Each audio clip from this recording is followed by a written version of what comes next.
నమస్తే. ఇన్నాళ్ళు నన్ను సపోర్ట్ చేస్తూ, ఎంకరేజ్ చేస్తూ మీ ప్రేమని నాకు అందిస్తున్న ప్రతి ఒక్కరికి కృతజ్ఞతలు. అలాగే ఈ వీడియో కూడా ఖచ్చితంగా మీకు ఉపయోగపడుతుంది. లైక్, షేర్ అండ్ సబ్స్క్రైబ్ చేసి మీ సపోర్ట్‌ని నాకు అందించండి. అలాగే ఈ వీడియో పట్ల మీకున్న అభిప్రాయాన్ని కామెంట్ సెక్షన్‌లో కామెంట్ చేసి తెలియజేయండి.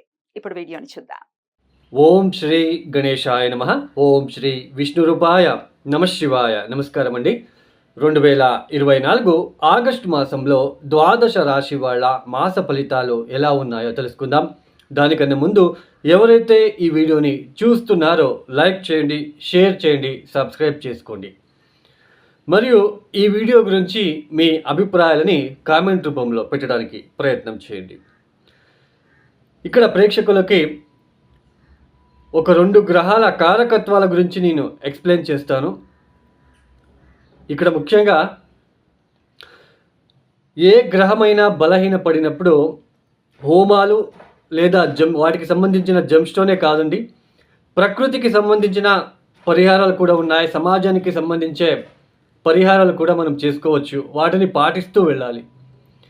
మనం ఓన్లీ దేవుడికి మొక్కుకోవడము లేదా హోమాలు జరిపించుకోవడము లేదా జమ్స్టోన్ పెట్టుకోవడము ఇది పక్కన పెట్టేసి మనకి కొన్ని ప్రకృతి పరంగా మరియు సామాజిక పరంగా కూడా పరిహారాలు మనము ఎలా చేసుకోవచ్చు అని ఒక 2 మినిట్స్లో మీకు చెప్పేస్తాను.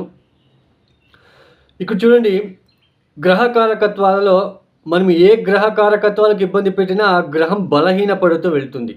ఇది బాగా గుర్తుపెట్టుకోండి. ఫర్ ఎగ్జాంపుల్, సూర్యుడు పితృకారకుడు.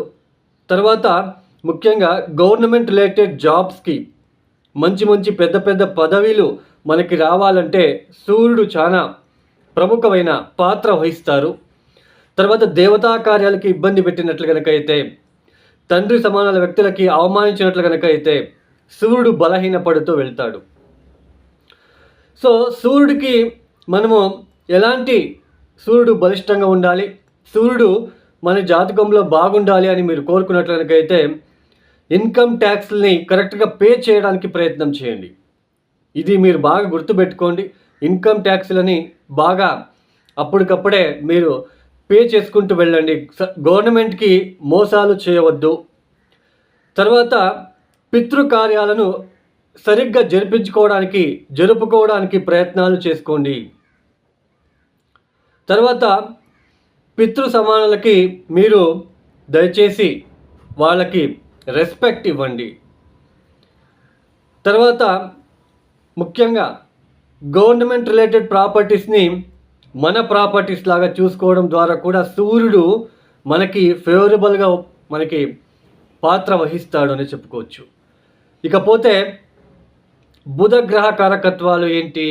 మేనమావయ్య మనకి బుద్ధి కారకుడు అవుతాడు. తర్వాత ఇక్కడ ముఖ్యంగా మ్యాథమెటిక్స్కి చాలా ఇంపార్టెంట్ అయిన గ్రహము. తర్వాత తెలివితేటలకి చాలా ఇంపార్టెంట్ అయిన గ్రహము. గ్రీన్ కలర్కి ఆయన ప్రముఖమైన పాత్ర వహిస్తారండి. తర్వాత ముఖ్యంగా జ్యోతిష్యులకి, చార్టెడ్ అకౌంట్కి ఈ యొక్క బుధుడు చాలా ముఖ్యమైన పాత్ర వహిస్తారు. ఇక్కడ ముఖ్యంగా బుధుడు, మనము చిన్నపిల్లలు పుట్టినప్పుడు మాటలు సరిగ్గా రాకపోతే బుధుడి ఒక లోపం అనేది ఖచ్చితంగా ఉంటుంది జాతకంలో. ఇక్కడ బుధుడికి మనము ప్రకృతి పరంగా ఎలాంటి పరిహారాలు చేసుకోవచ్చు అంటే, బుధుడు ఎందుకు బలహీనపడతాడు? చార్టెడ్ అకౌంట్గా ఉండి ఎక్కువ డబ్బుల కోసము అక్కడ మోసాలు చేయడం ద్వారా, జ్యోతిష్యులు అబద్ధాలు చెప్పి వచ్చిన క్లయింట్లతో ఎక్కువ డబ్బులు తీసుకోవడము లేదా లేనిపోని చెప్పి భయపెట్టడం లాంటివి చేసినట్లు కనుకైతే, మేనమావయ్యకి ఇబ్బందులు పెట్టినట్లు కనుకైతే, మేనమావయ్యకి మోసాలు చేసినట్లు కనుకైతే, తృతీయ లింగులని అవమానించినట్లు కనుకైతే బుధుడు బలహీనపడతాడు.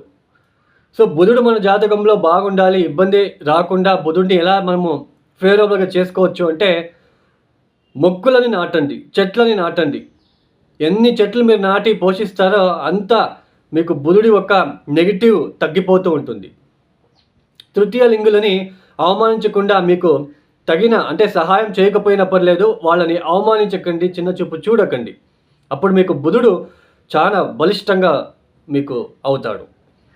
తర్వాత ముఖ్యంగా జ్యోతిషులు కూడా ఒకరికి సహాయమని, అంటే వాళ్ళ ఏదో కష్టమని వచ్చినప్పుడు వాళ్ళకి తగిన కరెక్ట్ రెమెడీస్ చేసుకునేలాగా మీరు వాళ్ళకి నచ్చ చెప్పి వాళ్ళని పంపించే ప్రయత్నాలు చేసుకోండి.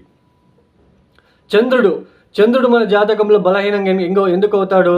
వేరే వాళ్ళ కుటుంబాల మధ్య తగాదాలు పెట్టినట్లు కనుకైతే, తల్లికి సంబంధించిన విషయంలో మనకి నెగిటివ్గా నడుచుకున్నట్లు కనుకైతే ఖచ్చితంగా చంద్రుడు బలహీనపడతాడు. సో చంద్రుడికి ఎలాంటి ప్రకృతిపరమైన రెమెడీస్ చేసుకోవచ్చు? నీళ్ళని సేవ్ చేయండి. ఎవరైనా తాగడానికి నీళ్ళు అడిగితే గ్లాసు నిండా ఇవ్వండి, హాఫ్ గ్లాస్ ఇవ్వకండి. పక్షులకి నీళ్ళని అందించే ప్రయత్నాలు చేసుకోండి. ప్రాణులకు, ఇతర జీవులకు నీళ్ళని అందించడానికి ప్రయత్నం చేయండి. తర్వాత నీటిలో మోసాలు చేయకండి. పాలకు సంబంధించిన విషయంలో, నీటికి సంబంధించిన విషయంలో మోసాలు చేయకండి. ఇలా అండి, జస్ట్ మీకు అర్థం అవ్వాలని మీకు చెప్పాను. ఇకపోతే 2024 ఆగస్ట్ మాసంలో ఏ గ్రహాలు ఏ రాశిలో సంచారం చేస్తున్నారు, వాటి వలన ద్వాదశ రాశి వాళ్ళకి ఎలాంటి ఫలితాలు రాబోతున్నాయో తెలుసుకుందాం. ముఖ్యంగా రాహు మీనరాశిలో సంచారం, కేతు కన్యా రాశిలో సంచారం, శని భగవాన్ వక్రించి కుంభరాశిలో సంచారం, గురువు గారు వృషభంలో సంచారం, కుజుడు ఈ మాసంలో 1వ తేదీ నుంచి 25వ తేదీ వరకు వృషభంలో, తదుపరి మిథున రాశిలో సంచారం, సూర్యుడు ఆగస్టు 16వ తేదీ వరకు కర్కాటక రాశిలో సంచారం, తదుపరి సింహ రాశిలో సంచారం, శుక్రుడు సింహరాశిలో సంచారం, తదుపరి కన్యా రాశిలో సంచారం, బుధుడు ఈ మాసంలో ఆగస్టు 5వ తేదీ నుంచి 26వ తేదీ వరకు సింహరాశిలో వక్రించి సంచారం చేయబోతున్నారు, తదుపరి నేర మార్గంలో సంచారాన్ని చేస్తారు. ఇక ఈ గ్రహ సంచారం రీత్యా ద్వాదశ రాశుల వాళ్ళకి ఒకటిగా మనం చూసుకుంటూ వెళ్తాం. ఇక కర్కాటక రాశి, ఈ కర్కాటక రాశి వాళ్ళకి 2024 ఆగస్టు మాసంలో ఏ గ్రహాలు యోగిస్తున్నారు అని తెలుసుకున్నట్లు కనుక అయితే, ముఖ్యంగా లాభస్థానంలో ఉంటున్న గురు మరియు కుజులు. అందులోన కుజుడు ఆగస్టు 26వ తేదీ తర్వాత వ్యయానికి వచ్చేస్తాడు. అంటే గురువు కుజులు అని ఇక్కడ గురువు ఈ మాసమంతా యోగిస్తున్నాడు, కుజుడు ఆగస్టు 26వ తేదీ వరకు మాత్రమే యోగిస్తున్నాడు. తర్వాత తృతీయ స్థానంలో ఉంటున్న కేతు, తర్వాత అష్టమ స్థానంలో వక్రించిన శని. ఇన్ని గ్రహాల ఒక శుభ ఫలితాలని మీరు అందుకుంటున్నారు. ముఖ్యంగా కర్కాటక రాశి వాళ్ళకి పంచమాధిపతి, దశమాధిపతి, నవమాధిపతి, షష్టాధిపతి అయిన గురు కుజులు ఇద్దరు కూడా పరిపూర్ణత శుభ ఫలితాంశాలు ఇచ్చే మరియు యోగ ఫలితాలను ఇచ్చే గ్రహాలు ఈ యొక్క కర్కాటక రాశి వాళ్ళకి. అలాంటి గ్రహాలే లాభస్థానంలో ఉన్నప్పుడు, పంచమాన్ని కూడా చూస్తూ ఉన్నప్పుడు యోగ్యవంతమైన ఫలితాలని వీళ్ళు అందుకుంటారని చెప్పుకోవచ్చు.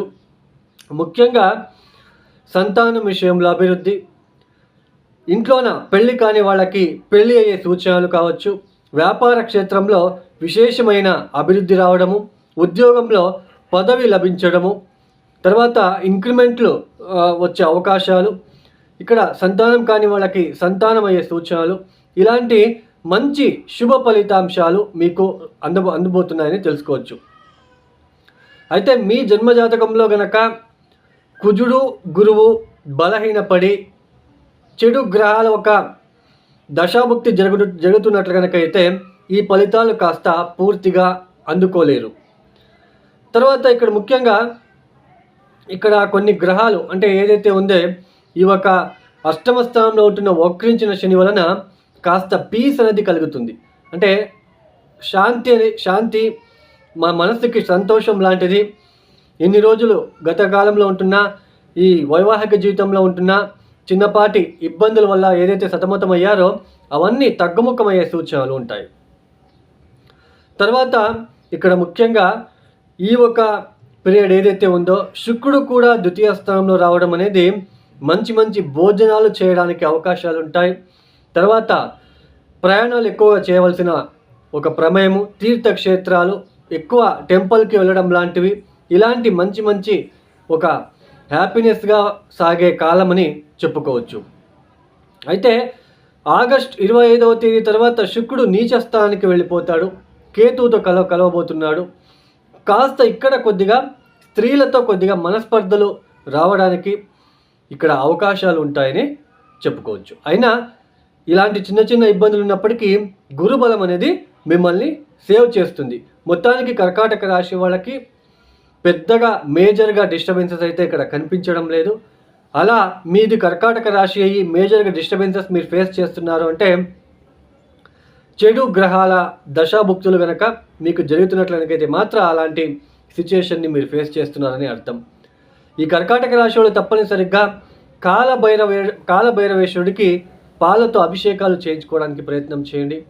శుక్రవారం పూట నానబెట్టిన అనుములంతో బెల్లం కలిపి ఆవులకి తినిపించే ప్రయత్నాలు చేసుకోండి. తర్వాత ఇది ఒక విద్యార్థులకి కావచ్చు, చేసే పనులకు కావచ్చు, ఏదైనా ఆటంకాలు మీకు వస్తున్నట్లయితే కాళికా అమ్మవారికి ఎరుపు రంగుల పువ్వులని సమర్పించుకోవడానికి ప్రయత్నం చేయండి. ఈ యొక్క వీడియో మీకు నచ్చితే లైక్ చేయండి, షేర్ చేయండి, సబ్స్క్రైబ్ చేసుకోండి. సర్వే జనో సుఖినో భవంతు. ధన్యవాదములు.